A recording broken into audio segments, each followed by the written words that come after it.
아멘. 우리 같이 옆에 분하고 함께 인사 나누겠습니다. 사랑합니다. 반갑습니다.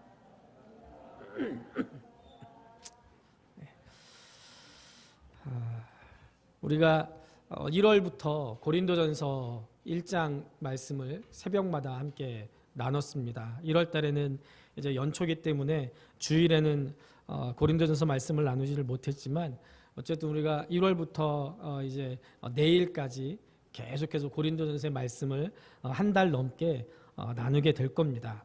지금까지 나눈 말씀들을 통해서 사도 바울의 애정과 고민의 대상이었던 고린도 교회가 어쩌면 그렇게 지금 현재 우리가 섬기고 있는 이 땅의 교회와 그렇게 닮아 있을까?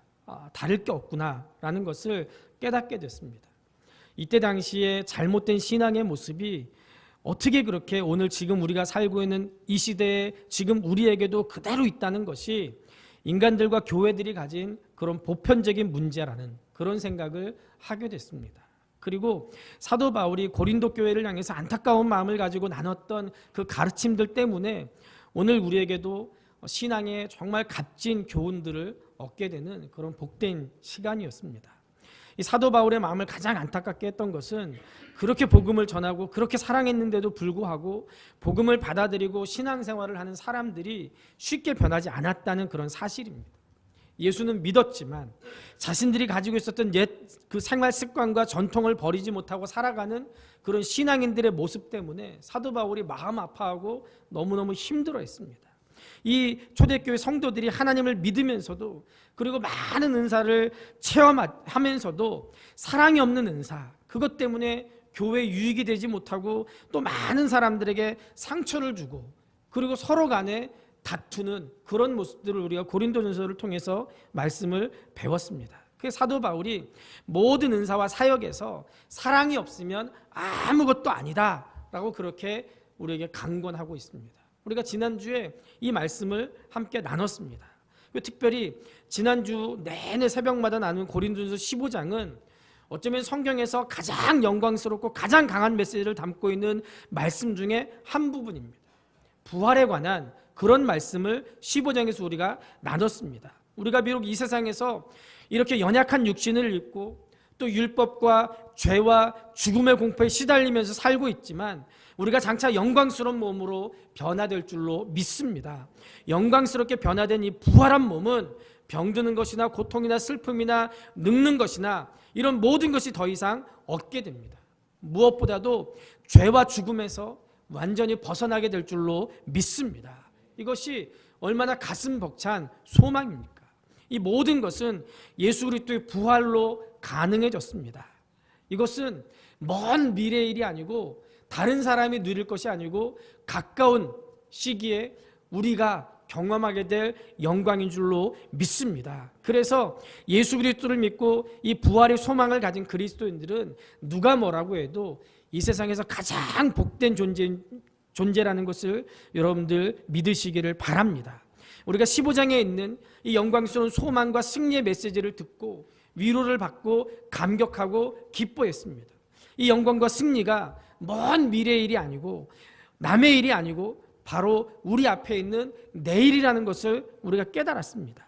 그런데 16장에 들어서면서 갑자기 분위기가 완전히 바뀌어버립니다. 15장에 보면은 하늘의 영광과 소망에 대해서 말하고 그리고 막 영광스럽고 능력 있고 막 소망을 가지고 그런 얘기를 했던 사도 바울이 갑자기 16장에 들어와서 부담스럽게도 헌금에 대해서 말하고 있습니다. 꼭 하늘 높이 올라갔다가 다시 땅으로 푹 꺼진 것 같은 그런 기분입니다. 너무 은혜롭고 너무 감격스럽고 기쁨이 충만한 하늘에서 문제와 연약함과 죄가 판치는 그런 세상으로 다시 내려온 거예요. 사도 바울이 어쩌면 그냥 고린도전서를 15장에서 마쳤더라면 더 좋을 뻔했는데 왜 다시 이 땅의 문제를 거론하면서 이 고린도전서를 마치려고 했겠습니까? 그것은 우리가 하나님 앞에 드리는 헌금의 문제, 연보의 문제가 그만큼 중요한 문제이기 때문에 그렇습니다. 왜냐하면 성도들은 하늘의 영광과 하늘의 소망을 가지고 사는 사람이지만 아직 또 여전히 이 세상에 살고 있기 때문에 그래요.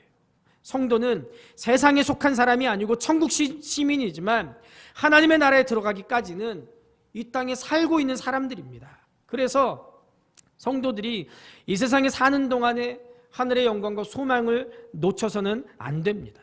하늘의 영광과 소망을 놓쳐버리면 세상의 죄에 빠져서 성도의 모습을 잃어버리기가 쉽습니다. 성도는 또 이 세상에 사는 동안 힘써야 될 성도의 의무를 망각해서도 안 됩니다. 만약에 하늘의 영광과 소망을 바라보면서도 기도만 하고 우리가 하나님께서 우리에게 맡겨주신 일은 하지 않는다, 그러면 그 사람은, 그런 신앙은 잘못된 신앙이에요. 하늘의 영광과 소망은 우리 성도들이 이 세상에 사는 동안에 기도도 열심히 해야 되지만 하나님께서 우리에게 맡겨주신 하나님의 일에 더욱 힘쓰게 하는 줄로 믿습니다. 그래서 사도 바울이 15장을 이렇게 마무리합니다. 그러므로 내 사랑하는 형제들아, 견실하며 흔들리지 말고 항상 주의 일에 더욱 힘쓰는 자들이 되라. 왜요? 우리는 하나님의 나라 사람이고 하나님의 나라에 들어갈 소망을 가지고, 부활의 소망을 가지고 사는 사람들이지만 이 땅에 우리가 살고 있는 동안에는 믿음을 가지고 흔들리지 말고 견고하게 하나님의 말씀에 서서 더욱더 주의 일에 힘쓰라는 거예요. 하나님이 주신 은사를 가지고요. 네? 그러나 목사에게 있어서도 이 헌금에 대해서 설교하는 것은 정말 부담스럽고 어려운 일입니다. 그럼에도 불구하고 이 말씀을 나눠야 되는 것은 우리가 마땅히 해야 될 의무이기 때문에 그렇습니다. 포르투갈 속담에 보면 돈은 모든 것을 측량하는 척도다라는 말이 있습니다.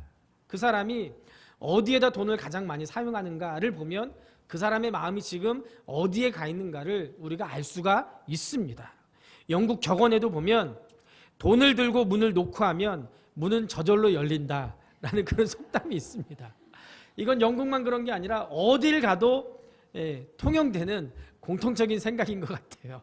돈을 들고 문을 놓고 하면 문이 저절로 열린다는 거예요. 그만큼 지금 우리가 살아가고 있는 이 시대에 돈의 힘이 큰 거예요. 영국의 그 유명한 윈스턴 처칠 그 수상이 2차 대전 전에 이제 전 세계를 향해서 굉장히 중요한 연설을 하게 돼 있는 날, 연설하러 가기 위해서 택시를 잡았습니다. 우리나라 국회의원들과 달리 영국 국회의원들하고 장관들 중에는 자가용이 없는 사람들이 많답니다. 평상시에도 국회의원들의 3분의 1 정도가 자가용 없이 택시를 타고 다니거나 대중교통을 이용한다는 거예요. 그러면서 택시를 타고 다니는 것을 굉장히 자랑스럽게 여긴다고 합니다. 우리나라랑 문화가 다른 것 같아요. 그게 꼭 좋다고만은 할 수 없을 거예요. 요즘 같이 바쁜 시대에 열심히 바쁘게 일하려면 어쩌면 그냥 자기가 자가용 타고 이렇게 다니는 게 더 편할 수도 있을 겁니다. 뭐 그게 좋고 나쁜 건 아니지만 어쨌든 처칠도 그때 당시에 연설을 하러 가기 위해서 자기 차가 아니라 택시를 타고 가기 위해 택시를 잡았습니다. 그리고 이제 처칠이 BBC 방송국으로 가자고 택시 운전하시는 분에게 부탁을 했더니 운전기사가 손님 죄송합니다. 오늘은 제가 거기까지 갈 수가 없습니다. 다른 차를 이용해 주십시오. 승차 거부를 하더라는 거예요. 그 처칠이 왜 그러냐 그렇게 물어봤더니 이 택시 운전기사가 조금 후에 우리 처칠 수상이 전 세계를 향해서 중요한 연설을 하는데 내가 그걸 들어야 됩니다. 그러더라는 거예요. 그 연설할 사람이 뒤에 탔는데 그 처칠이 가만히 들으니까 기분이 굉장히 좋았어요. 내가 연설하는 걸 이 사람이 이렇게 듣고 싶어 하는구나. 내가 아직 인기 있구나. 나 아직 안 죽었구나 하는 생각에 굉장히 기분이 좋았지만 빨리 이제 연설하러 방송국에 가야 되니까 우리식으로 하면은 이렇게 얘기했대요. 따블 그렇게 얘기했대요. 그랬더니 이 운전하시는 기사의 얼굴이 확 바뀌면서 까짓거 갑시다. 처칠인지 개떡인지 우선 돈이나 벌고 봅시다. 그랬다는 거예요. 네? 돈 때문에 처칠이 갑자기 높이 올라갔다가 뚝 떨어져가지고 개떡이 돼버렸어요. 그때 처칠이 얼마나 당혹스러웠겠습니까? 이렇게 돈이 사람을 움직입니다. 지금 사도 바울이 성도를 위한 연보에 대해서 말하고 있는데 이 성도들은 예루살렘 교회의 성도들을 가리킵니다. 예루살렘 교회 성도들이 대부분 가난했고 심한 기근과 유대인들의 핍박으로 인해서 지금 굉장히 어려운 처지에 놓여 있었어요. 그래서 사도 바울이 갈라디아 교회나 고린도 교회 같이 이방 교회들에게 그들에게 복음을 전해준 모교회였던 예루살렘 교회를 위해서 구제헌금을 보내도록 지금 권면하고 있는 거예요.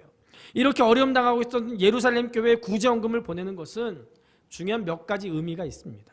첫째로 이방 교회들이 구제헌금을 통해서 예루살렘 교회에 복음의 빚을 갚게 됐습니다. 예루살렘 교회는 나중에 세워진 이방 교회들에게 많은 도움을 줬습니다. 교회가 세워졌을 때 목회자와 교사들을 보내서 그 이방 교회들을 가르치고 돌보게 했습니다. 이렇게 모든 이방 교회들은 자기들의 모교회였던 예루살렘 교회에게 복음의 빚을 졌습니다. 그런데 이제 예루살렘 교회가 경제적으로 큰 어려움을 당하고 있을 때 이방 교회들이 구제헌금을 보내서 그들을 돕게 된다면 모교회에 진 그런 복음의 빚을 조금이나마 갚게 되는 그런 일이었습니다.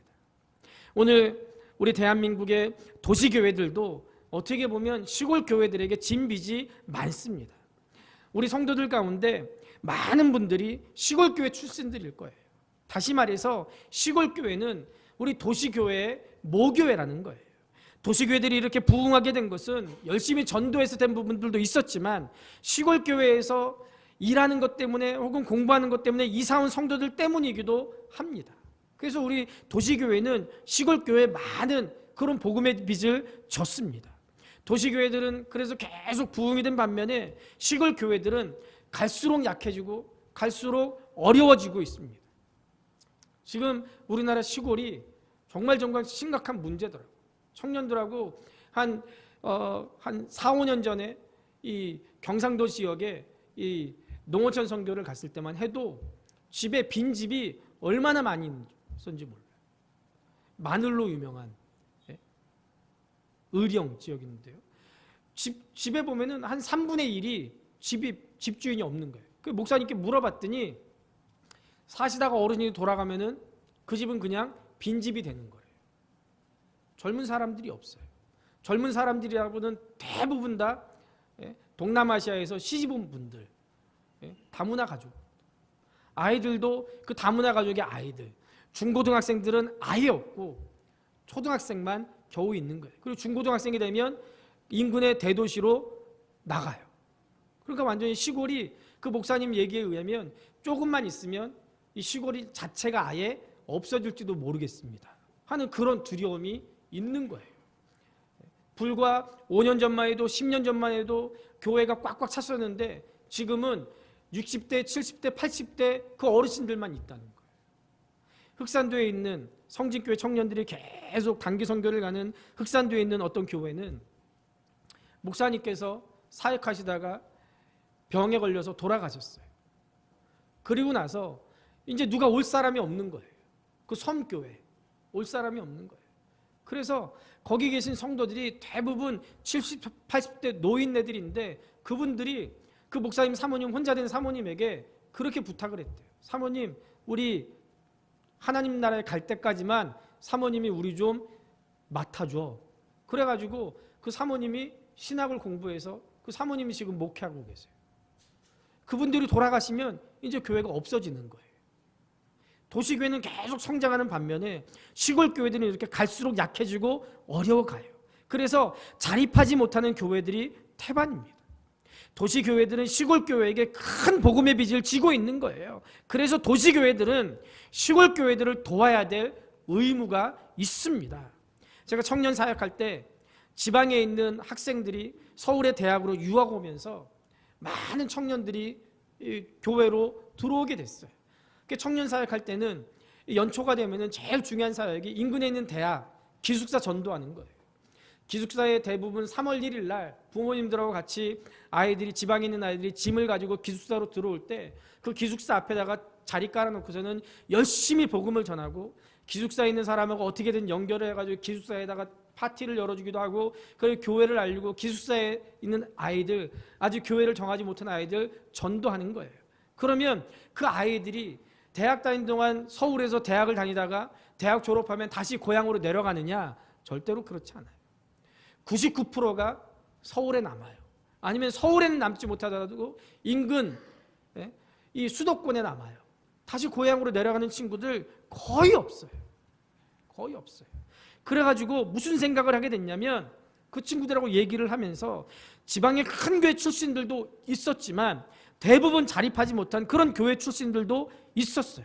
그래가지고 우리가 해외 선교하는 것도 좋고 그런 것도 좋지만 우리 교회 나오는 청년들의 모교회를 우리가 한번 도와주자. 그래가지고 여름만 되면은 그 교회를 한 군데 정해놓고 매년 거기 가서 선교하고, 그리고 매월 마지막 주일에 시드데이라고 이름을 지어가지고 매월 마지막 주에는 설교 듣기 전에 헌금을 하고 설교가 끝난 다음에 시드데이 헌금을 다시 드렸어요. 시드는 씨앗이라는 뜻이에요.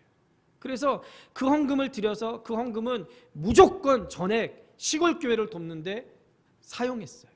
그런데 놀랍게도 그 헌금이 굉장히 많이 드려지는 거예요. 한 150명의 청년들, 대부분 직장 다니는 애들도 있지만 대부분 대학생들이고 아르바이트해서 어렵게 사는 청년들인데도 불구하고 시드데이 날은 헌금을 할 때 아낌없이 드리더라고요. 그래가지고 몇 군데를 막 교회를 도와드렸던 그런 기억이 납니다. 교회가 넉넉하지 못하지만 우리 교회도 올해부터 한 곳을 돕기 시작했습니다. 우리가 이제 한 곳을 돕기 시작했지만 우리가 조금씩 우리의 지경이 더 넓어져서 자립하지 못한 교회들 우리가 돕고, 또 우리가 교회가 없는 지역에 교회를 세우는 그런 일들 우리 교회가 감당해야 될 줄로 믿습니다. 두 번째, 이 고린도 교회가 또 이방 교회가 예루살렘 교회에 구제헌금을 드린 것은 교회의 하나됨을 나타내는 그런 일이었습니다. 고린도전서 16장에 보면 여러 교회들이 언급되고 있습니다. 1절에 갈라디아 교회, 3절에 예루살렘 교회, 4절에 마게도냐 교회, 8절에 에베소 교회, 또 15절에 보면 아가에 있는 교회, 또 아시아에 있는 교회들, 이런 교회들이 많이 언급되어 있었습니다. 사도 바울이 고린도전서를 쓰던 당시에 이미 교회들이 이렇게 국제적으로 여러 지역에 퍼져 있었던 거예요. 그런데 이렇게 퍼져 있던 모든 교회들이 하나였습니다. 그러면 교회가 하나라는 것을 어떻게 나타낼 수 있습니까? 예루살렘 교회는 말씀드린 것처럼 많은 교사와 목회자를 파송해서 이런 이방 교회들, 어린 교회들을 도와줘서 교회가 하나됨을 보여줬습니다. 마찬가지로 이방 교회들은 경제적으로 어려움에 처한 예루살렘 교회를 돕는 것도 똑같이 교회의 하나됨을 나타내는 그런 일이었습니다. 이 모든 교회들이 예루살렘 교회를 위해서 구제 헌금을 보냈습니다. 요즘은 교회도 많고 교파도 많아서 모든 교회가 하나라는 의식이 굉장히 희박해지고 있습니다. 대다수의 교회들이 극단적인 개교회주의에 빠져 있습니다. 우리 교회도 예배라고 보기는 어려울 거예요. 그러나 이것은 성경적이지 않습니다. 우리는 이웃 교회들과 경쟁하는 것이 아니고 협조해야 될 줄로 믿습니다. 성진교회 황일동 목사님 밑에서 부교육자를 하면서 배운 것 중에 하나가 뭐냐면요, 계속 시도를 했지만 함께하지는 못했는데 1년에 2번씩 해피데이를 할 때마다 황 목사님께서 무슨 고민을 했냐면, 교육자들과 무슨 고민을 나눴냐면, 만약에 그 사당동에 있는 지역의 교회들이 일시에 하루 똑같은 날을 정해놓고 그날에 동시에 해피데이를 한다면, 그리고 동시에 같이 주중에 전도를 한다면 훨씬 더 시너지 효과가 클 텐데 어떻게 하면 이 사당동에 있는 교회들을 묶어가지고 그걸 같이 할 수 있을까? 그런데 그게 쉽지가 않은 거예요.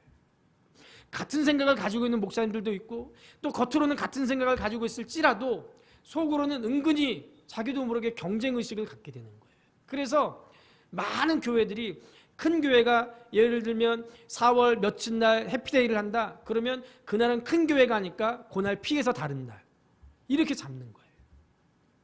그래서 그 일이 잘 되지를 못하는 거예요. 제가 그걸 보면서 아, 그렇지, 하나님의 일이라는 것은 이렇게 하는 거지, 그런 생각을 하게 됐어요. 우리 교회만 하나님의 교회가 아니고 우리 이웃 교회도 하나님의 교회인데 왜 비방하고, 왜 싸우고, 왜 경쟁을 하는 거예요? 서로 협력하고 기도하고 돕고, 함께 할 수 있는 일이 있으면 함께하고, 칭찬할 수 있는 일이 칭찬하고, 그리고 우리가 배울 수 있는 일이 있으면 배우고, 또 우리가 가르쳐줄 수 있는 일이 있으면 가르쳐주고, 그래서 함께 성장하는 거, 그게 바로 하나님께서 기뻐하시는 일인 줄로 믿습니다.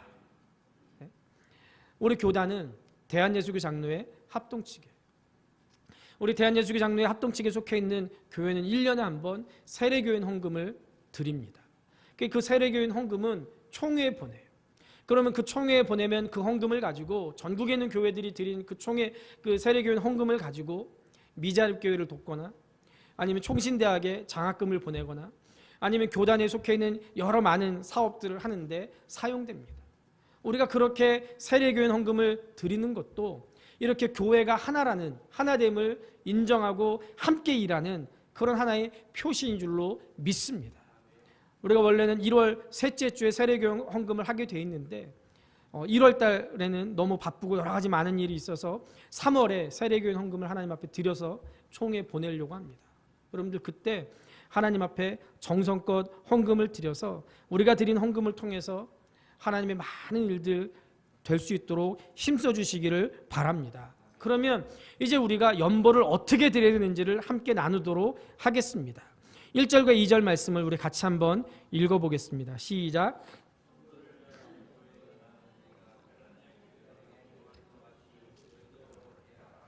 매주 첫날에 너희 각 사람이 수입에 따라 모아두어서 내가 갈 때 연보를 하지 않게 하라. 아멘. 어떻게 연보를 드려야 되는가? 본문 2절 상반절에 보면 매주 첫날에 라고 말씀하고 있습니다. 매주 첫날이 무슨 날이에요? 안식 후 첫날이고 주님께서 부활하신 날이고 지금의 주일입니다. 달력을 보시면 알겠지만 월화수목금토일이 아니고 일월화수목금토예요. 매주 첫날이라는 것은 무슨 말이냐면 매주일 예배 드릴 때 그때 교회에 하나님께 연보를 드리라는 거예요. 그럼 이 연보가 뭐냐? 연보는 우리가 통상적으로 드리는 헌금과는 약간 좀 다릅니다. 여기서 말하고 있는 연보는 특정한 목적 헌금이에요. 그래서 오늘 본문의 연보는 예루살렘 교회를 돕기 위한 구제 헌금입니다. 우리가 뭐 11조라든지 주정헌금이라든지 감사헌금이라든지 이런 헌금 외에 지금 어떤 특정한 목적을 가지고 드리는 헌금을 연보라고 해요. 특정한 목적을 가지고 드리는 헌금이라면 선교헌금이라든지 구제헌금이라든지 장학헌금이라든지 뭐 건축헌금이라든지 이런 것이 특정한 목적을 가지고 드리는 헌금입니다. 이런 헌금은 우리가 하나님 앞에 목적을 가지고 드렸기 때문에 교회에서 사용할 때도 그 목적에 맞게 사용해야 될 줄로 믿습니다. 연보를 매주 첫날에 드리라는 것은 중요한데요, 교회를 통해서 구제하고 교회를 통해서 하나님의 일을 하라는 그런 말씀입니다. 요즘 젊은 사람들 중에 국민일보에 봤더니 11조를 교회에 드리지 않고 또 선교헌금을 교회에 드리지 않고 자기가 스스로 구제헌금이나 선교지에 자기가 자기 이름으로 보내는 그런 현상들이 지금 많이 일어난다라는 그런 기사를 봤습니다. 하나님께 주신 물질을 하나님의 영광을 위해서 자기 나름대로 썼지만 하나님은 분명히 오늘 본문 말씀을 통해서 교회에 드려서 교회를 통해서 선교지에 교회를 통해서 구제할 수 있도록 그렇게 전해지도록 말씀하고 있습니다. 왜 그래야 되는가? 그래야지 사람이 영광받지 않고 하나님이 영광받으실 줄로 믿습니다. 우리가 하나님 앞에 헌금을 드리는 것은 내가 나를 드러내기 위해서 드리는 것이 아니고 하나님께서 내게 주신 물질을 하나님께 드려서 하나님의 일을 하기 위해서 헌금을 드리는 거예요. 하나님의 영광을 위해서입니다. 리차드 포스터라는 미국의 굉장히 유명한 목사님 또 저술가가 있습니다. 리차드 포스터 목사님이 대학 시절에 충격적인 체험을 했습니다. 청년 본사단의 일원으로서 방학 동안에 알래스카에 있는 이 북극권의 체코브라는 동네에 처음으로 고등학교가 세워지는데 그 고등학교 건물을 건축하는데 자기가 이제 자원봉사자로 참여를 한 거예요. 하루는 하수도 공사를 위해서 땅을 파는 일을 하는데 북극권이기 때문에 이 날씨가 많이 따뜻해졌다고 해도 땅을 팔려고 하는데 땅이 안 파지는 거예요. 너무 단단해가지고 정말 고된 일이었습니다. 열심히 파도 기껏 그냥 조금밖에 안 파지고 막 딱딱하고 막 그러니까 리처드 포스터 목사님의 대학생 나이에 짜증이 나고 그래서 내가 괜히 이 방학 때 놀기나 할 걸 아니면 아르바이트나 할 걸 봉사단으로 괜히 지원해가지고 내가 그냥 고생은 죽도록 하는구나 그렇게 후회하라고 있었어요. 그런데 그때 동네 주민인 에스키모 아저씨가 함께 이 봉사를 하고 있었는데 이 추위에 살고 고생을 해서 그런지 손이 너무 거칠어서 짐승 가죽 같았다는 거예요. 그런데 그분이 계속 웃으면서 콧노래로 찬송을 부르면서 계속 땅을 파더라는 거예요. 그러다가 갑자기 일손을 멈추더니 부숙 청년 리처드에게 이렇게 말했답니다. 젊은이, 이런 곳에 학교를 세우니 얼마나 좋은가? 자네가 지금 이 땅을 파고 있는 것은 하나님의 영광을 위해서야. 그러더라는 거예요. 지금 북극지대에서 가축처럼 그렇게 고생하면서 살아가는 어떻게 보면 무식한 에스키모 그 동네 아저씨로부터 하나님의 영광을 위해서 땅을 판다는 말을 들었을 때 이 리처드 포스터 목사님이 충격을 받았다는 거예요. 그동안 자기는 모든 일을 자기 일을 위해서, 자기 장래를 위해서 한다는 그런 생각까지는 했는데 하나님의 영광을 위해 한다는 그런 생각은 한 번도 해본 적이 없었던 거예요. 북극지대에서 만났던 이름 없는 에스키모, 그 한 가지 한 가지를 하나님의 영광을 위해서 한다는 그런 짐승 같은 손을 가졌던 그분이 얼마나 고귀한 그리스도인입니까? 그 후에도 리처드 포스터 목사님이 그 에스키모 그 아저씨를 그려보면서 신앙생활의 모델로 삼았다는 거예요. 기분이나 인간적인 조건에 따라서가 아니라 믿음으로 하나님의 영광을 위해서 우리가 하나님 앞에 연보를 드려야 됩니다. 하나님께서 매주일 우리가 하나님 앞에 드릴 수 있도록 여러분들의 산업을 축복하시기를 바랍니다. 우리 교회 매주일마다 하나님의 사업을 위해서 이렇게 목적 헌금을 드리는 성도들이 점점 많아질 수 있기를 바랍니다. 규칙적이고 정기적으로 정성과 사랑으로 하나님 앞에 헌금을 드리는 그런 성도가 될 수 있기를 바랍니다. 물론 여러분들 우리 교회 또 여러분들 정말 힘에 진하게 하나님 앞에 헌금하고 있는 거 알고 있어요. 이제 3월에 재직회 때 여러분들이 보시면 알겠지만 올해 1월부터 하나님께서 우리 교회에 정말 많은 복을 주셨어요. 작년에 비해서 헌금이 굉장히 많이 올랐어요. 제가 처음 우리 교회 부임했을 때 한 달 헌금 액수에 비하면 지금 몇백만 원이 한 달 헌금이 올랐어요. 그것도 1월 헌금에 신년 감사 헌금이 12월로 잡혀 있어가지고 신년 감사 헌금이 1월에 잡혀 있지 않는데도 불구하고 작년에 비해서 헌금이 몇백만 원이 늘었어요. 제가 그걸 보면서 제 방에서 재정부가 그거 보고한 걸 보고 울었어요. 눈물이 나더라고요. 여러분들이 어떻게 살고 있는 걸 알고 있기 때문에 너무너무 감사하더라고요. 너무너무 감사하더라고요. 하나님께서 그렇게 힘에 진하게 드리는 여러분들 축복하실 줄로 믿습니다. 또 헌금은 누구나 드려야 돼요. 본문 2절에 보면 너희 각 사람이라고 되어 있습니다. 각 사람이라는 말은 누구도 제외됨 없이 빠짐없이라는 그런 의미예요. 하나님을 섬기는 사람이 헌금을 드리는 데는 지위고와 빈부귀천, 학식 유무, 남녀노소 아무도 예외일 수가 없습니다. 우리는 아무도 하나님의 은혜 밖에 사는 자가 없어요. 그리스도인들이 드리는 헌금은 부담이 아니고 성도로서의 복이고 특권입니다. 또 모아두어서라는 말은 비축하다, 저장하다라는 의미를 가진 그런 단어예요. 우리가 미래의 더 큰 일을 위해서 미리 준비해 둔다는 그런 뜻입니다. 예루살렘 교회에 보낼 헌금을 미리 모아두는 목적은 하나님의 더 큰 일을 행하기 위함이고 궁극적으로는 장차올 하나님의 나라에 쌓아두는 것인 줄로 믿습니다. 어느 주일날 아침에 어떤 목사님이 주일 예배를 드리기 위해서 목사관 현관을 나서는데 웬 거지가 목사님을 가로막았어요. 눈썹도 없고 코도 문드러지고 손가락도 보기 흉하게 문드러진 문둥이였다는 거예요. 목사님이 흠칫 놀라서 뒤로 물러섰습니다. 아, 또 구걸하러 왔구나. 주일날 아침에. 근데 이분이 목사님 뵙고자 찾아왔습니다. 제가 목사입니다. 목사님, 저도 예수 믿는 신자입니다. 그러시면 예배 드리러 가시면 되지 왜 나를 찾아오셨습니까? 목사님의 불길한 생각과 언짢은 기분이 들어가지고 쏘아붙이듯이 그렇게 얘기했더니 그분이 이렇게 얘기하더래요. 목사님, 제가 아무리 거지지만 저도 나름대로 소득이 있습니다. 지난 주간 11조를 하나님께 드리려고 왔습니다. 제가 예배당에 들어가면 교인들이 싫어하고 예배가 방해가 되니까 목사님이 대신 하나님께 바쳐주십시오. 저는 밖에서 예배 드리겠습니다. 목사님이 그 얘기를 듣는 순간에 고압선에 감전된 것 같았더라. 문둥이의 그 일그러진 손을 붙잡고 울었대요. 어떤 상황, 어떤 위치에 살든지 우리 모든 성도들은 하나님께 헌금을 드려야 되는 그런 은혜 속에 살고 있는 줄로 믿습니다. 헌금은 특별한 누구만 드리는 게 아니에요. 제가 정말 감사한 것은 우리 교회에 특별하게 헌금을 많이 하는 사람이 없어요. 만약에 누군가 특별하게 헌금을 많이 하는 사람이 있고 누군가 특별하게 목사한테 잘하는 사람이 있더라면 아마 제 마음이 그 사람을 하나님처럼 섬겼을 거예요. 그 사람 교회 나가면 어떡하나 벌벌벌벌벌 떨었을 거예요. 그러나 그런 사람 없어요. 그게 정말 감사해요. 교회는 모든 사람들이 똑같이 헌신하는 거예요. 성도들도 누구 한 사람 그렇게 바라보고 그게 아니고 우리가 같이 힘쓰고 애쓰는 거예요. 그게 비록 작든 많든 하나님께서 우리에게 주신 거 가지고 우리는 교회가 해야 될 일 감당하면 되는 거예요.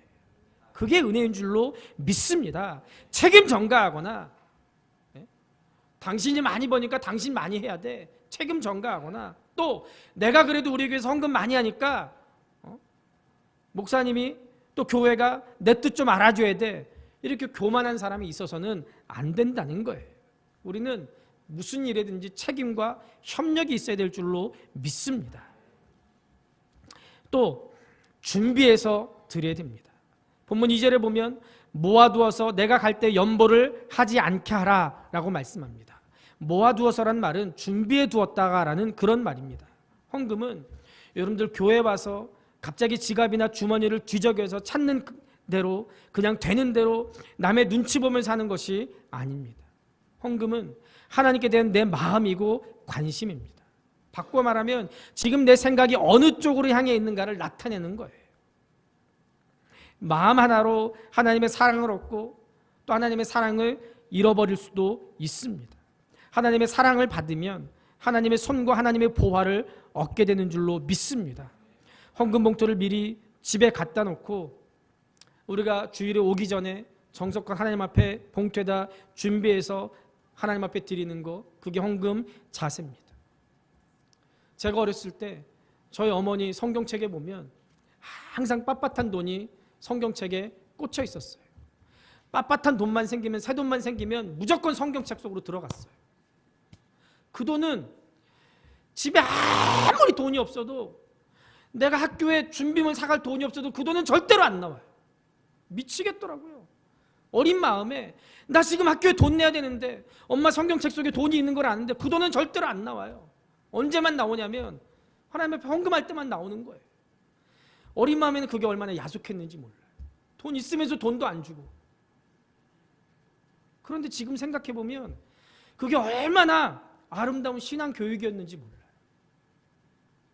얼마나 아름다운 신앙 교육이었는지 몰라요. 저도 지금 빳빳한 돈만 생기면 이거 헌금해야지. 제 아내랑 그래요.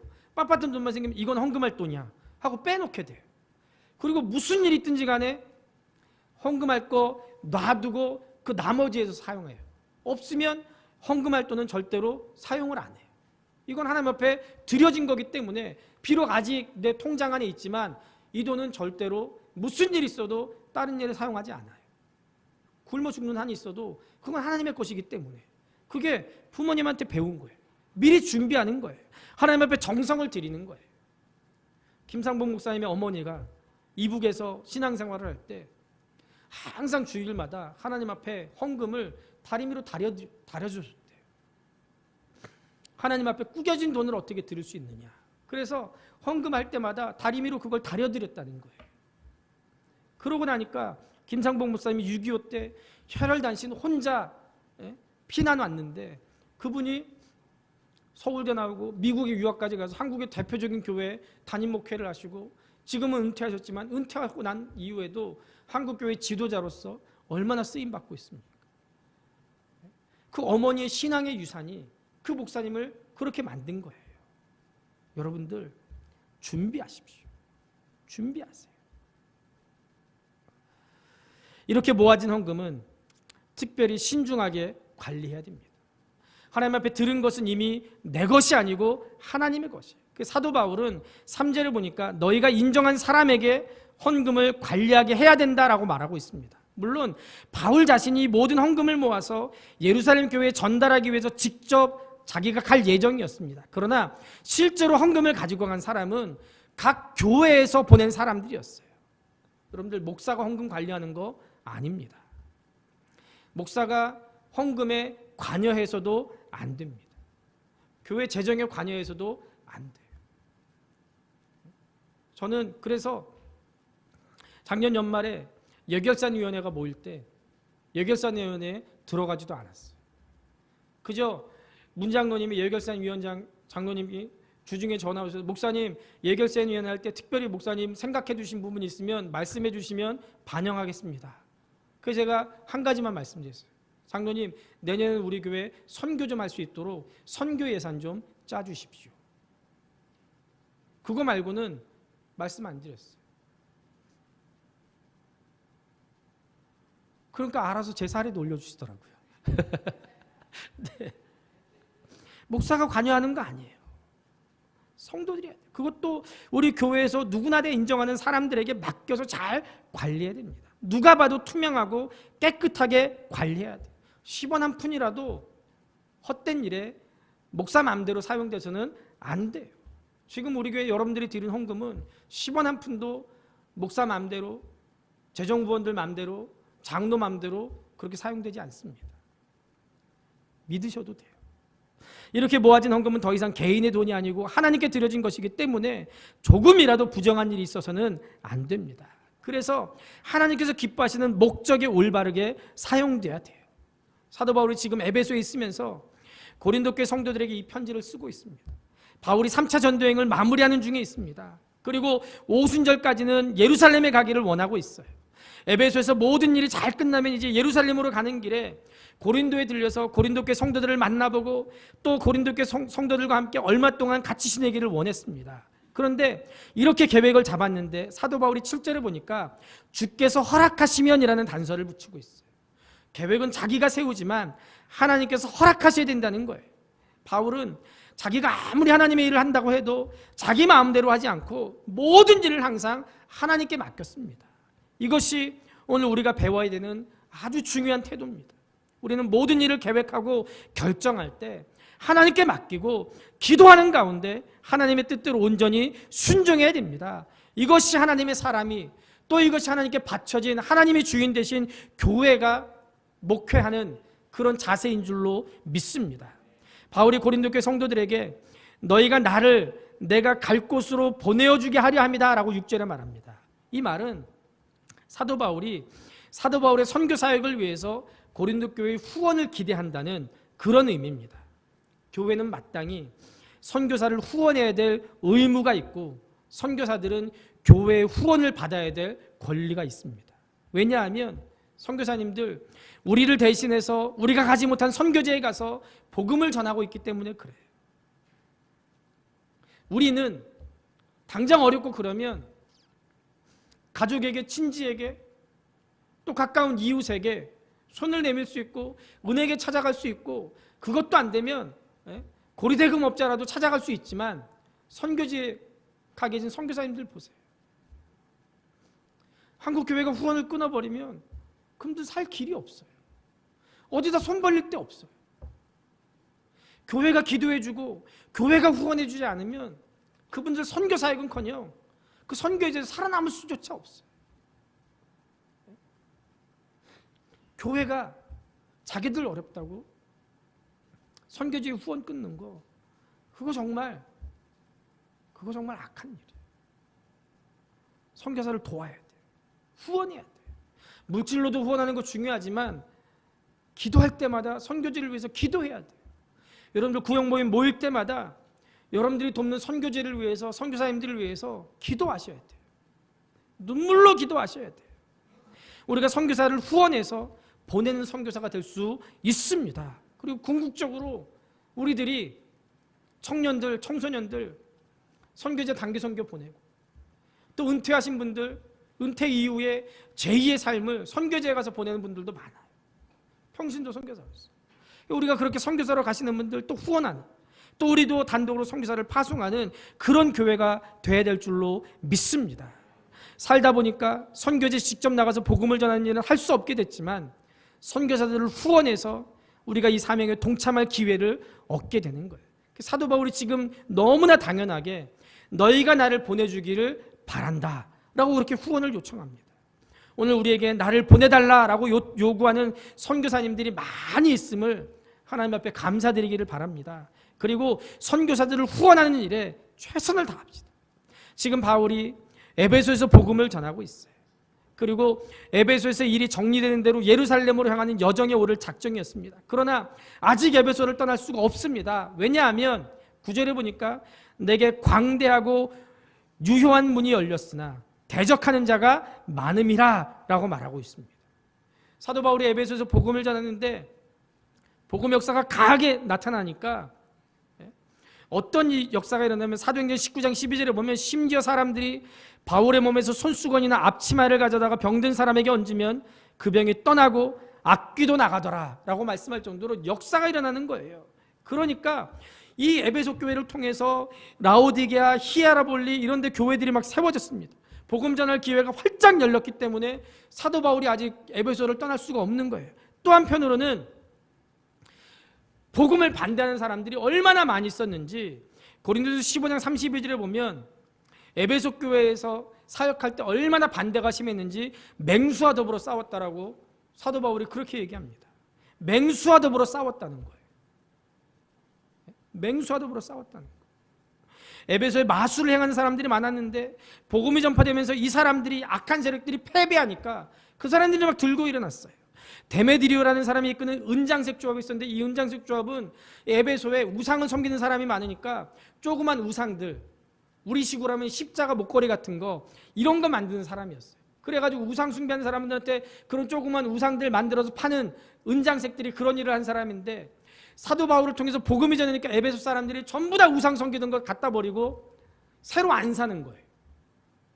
그리고 당장 이 은장색 조합이 노조가 먹고 살 게 없어진 거예요. 그래가지고 사도 바울을 우리식으로 말하면 잠실 종합운동장으로 끌고 가가지고 인민재판을 벌여가지고 사도 바울을 막 죽이려고 하는 그런 일들도 있었습니다. 이래서 사도 바울이 지금 에베소를 떠날 수가 없는 거예요. 바울이 에베소에서 이제 믿기 시작한 그런 사람들 또 이런 많은 반대들을 이겨내기 어렵다는 것을 알았기 때문에 에베소에 더 머물면서 교회를 돌봐야 됐습니다. 우리가 오늘 본문을 통해서 하나님이 주인이신 교회, 하나님께 드려진 교회의 모습을 볼 수 있습니다. 교회가 여러 가지 어려운 상황들을 뚫고 계속 확장되고 있는 거예요. 이렇게 넓은 지역의 교회들이 세워지면서 바울을 비롯한 많은 사역자들이 순회하면서 또 각 교회에 파송돼서 그 교회들을 돌봤습니다. 예루살렘 교회가 이방에 세워진 교회들에게 목회자들과 교사들을 파송했어요.